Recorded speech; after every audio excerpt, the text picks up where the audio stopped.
So, especially for like focusing on the younger generation, what do you think we can do in terms of, because it's impossible not to use social media, right? Like, what do you think we can do to sort of reduce that anxiety or like just manage our life a bit better in like this fast-paced world right now? Yeah, I use the word balance so many times a day because I feel like everything is such a balance between setting boundaries but also not avoiding. Because avoidance is also not helpful for our mental health. So, obviously I love social media. I'm on social media a lot.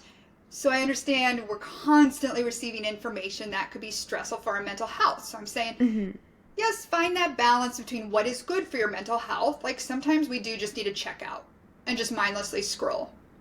But then find where it starts to, worsen your mental health. Like, okay, if after 20 minutes or after I see so much of one thing, that's where we need to put it away.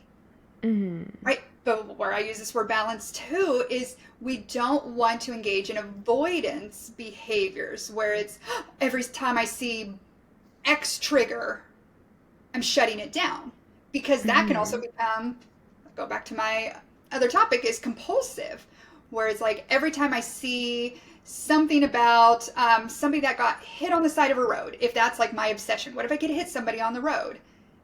If that's a trigger of mine, that might actually worsen my OCD if I'm constantly avoiding all triggers.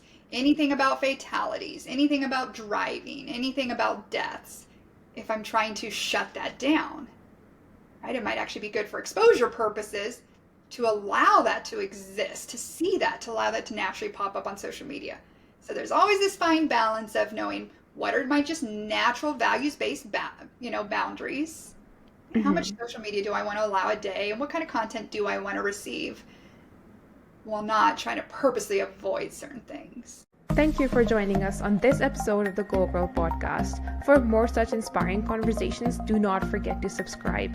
You can also follow me on Instagram at Japnet Ahuja. Until next time, keep being unstoppable. You go, girl.